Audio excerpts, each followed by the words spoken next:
Hello and welcome to the Captive series. I'm your host, Wendy Grace, and this series is brought to you by APT, Act to Prevent Trafficking. And joined with me in studio today, I have the Garda Commissioner of Ireland, Drew Harris, with me to talk a little bit about this issue, to explain it, and also what we as individuals can do to prevent trafficking. So, Commissioner Harris, thanks so much for being with us today. I think the first place to start is just to really explain exactly what human trafficking is, because when people hear that word, I don't think they think of Ireland. They might think of particular types of trafficking. How would you describe it? Well, at its essence, trafficking involves some element of coercion, be it through threat, through physical violence or deception. And so people are brought into a place of servitude, and this is property servitude without control, actually, of any of the liberties that we would consider fundamental in a country that respects human rights. It's different from people smuggling. People are smuggled into countries, and that's because they seek a better life.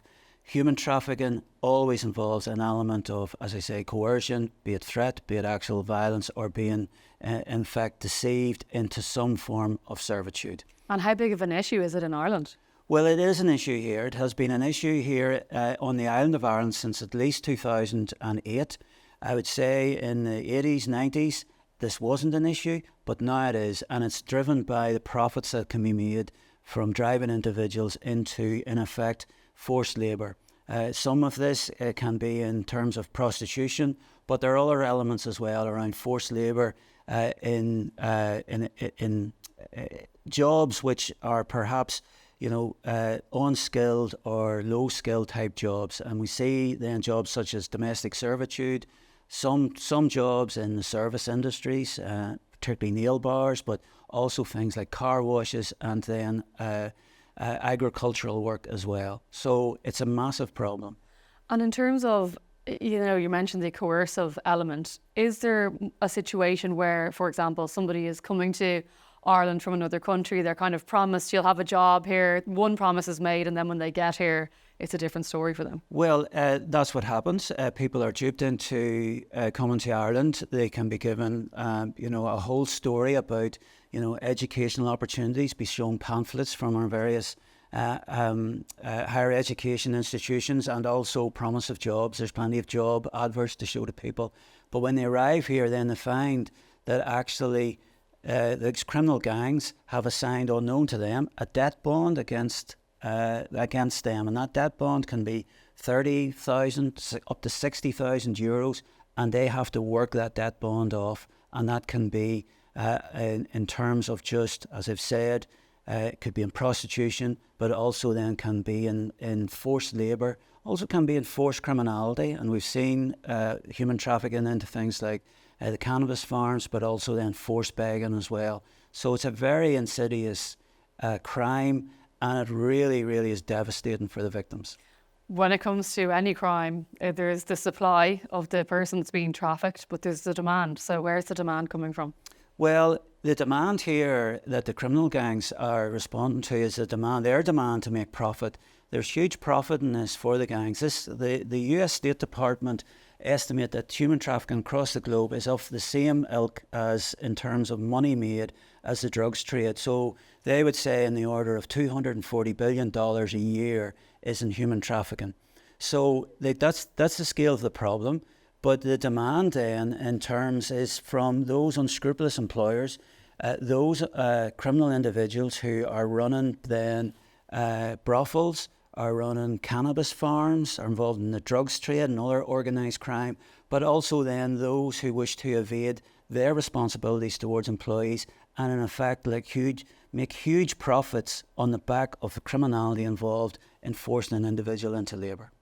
Okay, so you've mentioned, Commissioner, how this is an issue that has become more of an issue over the last number of years in Ireland. How has Gardaí resourcing changed? Because my understanding is when it comes to prosecutions, there's not many when it comes to this issue. Yes, so we had our first successful prosecutions last year, and in effect that was a case where two women were trafficked into Ireland for the purposes of prostitution, and they had debt bonds of thousands, tens of thousands to pay off through prostitution. Our response to this is being led, first of all, by a government action plan, and our part of that was to build up our specialist resources. This is a difficult crime to investigate. It involves victims who are vulnerable, and it also then involves flows of money as well as detecting where this might happen. So we have specialist officers then specifically for human trafficking, and they sit then within our National Bureau around protective services. So we've responded to this. We've built up relationships then with Police Service of Northern Ireland, but also then into the UK and further afield into Europol, Europe and USA in terms of federal law enforcement. So we're well connected into trends, movements of people and movements indeed of suspects who may be involved in human trafficking. I imagine though it's the evidence gathering piece that takes such amount of resource that I'm sure you could do with more of it. Well, I think an important step for us going forward in terms of identifying victims is the new national referral programme. Obviously, individuals who've come from other countries, there may be a distrust of the police, they may be threatened in terms of going to An Garda Síochána, as it would be for any police service. And so other new methods of referral are really important. Trusted Partner Scheme will come online early next year, and that will allow other routes for victims to make an approach and a report that they've been a victim of human trafficking. And then with them in mind, with a victim-based approach, then we can commence our work in terms of investigating the gang and the criminality then behind it. So these are complex investigations. We've assisted others in other countries in terms of their investigations, and we have a number of investigations ongoing ourselves. Last year we identified some 53 victims of human trafficking, and that's been our highest total so far. You mentioned something earlier about, various different areas where people can be trafficked for labour. Let's take the nail bar example. I know there's people watching this that would say, okay, hang on a second, I've been into many of these places. Yes. What should I look out for? How do I know if somebody might have been trafficked? Well, one has to look for what might be the signs of exploitation and ruthless exploitation. So someone who is isolated, who doesn't look well, poorly fed, maybe poorly clothed, is withdrawn, is in very subservient to those around her, and maybe particularly the boss. So something which really, I suppose, looks out of kilter with what our expectation would be around normal everyday interactions here in Ireland. Somebody that just looks out of place.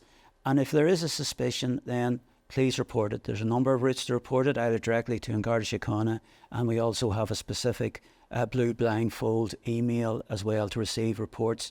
But it is important because in effect this is hidden in plain sight. These people are around us, they're subjected to this crime in the middle of our society, perhaps providing a service to us. And what I would ask people to look out for is something which does not sit well with them. And if you are suspicious, if you have a worry, in truth, we are glad to hear it, because quite often it's from these simple reports that we unravel this victimisation and the criminality behind it. So we all have our role to play in trying to prevent human trafficking in Ireland. Yes, very much so. We've had reports which have been based upon, individuals, men, gathering at the front of a supermarket and in effect gathering up loose change to buy some food. So evidently, no access to banking and actually no access really to cash. We're working off small change to buy foodstuffs. And so it's these sort of simple things which now look out of place here that people should watch out for. Well, Commissioner Drew Harris, thank you so much for joining us on Captives today. Thank you very much. Thank you. And you can find out more information at the details on the screen below. Thanks for being with us on Captives today.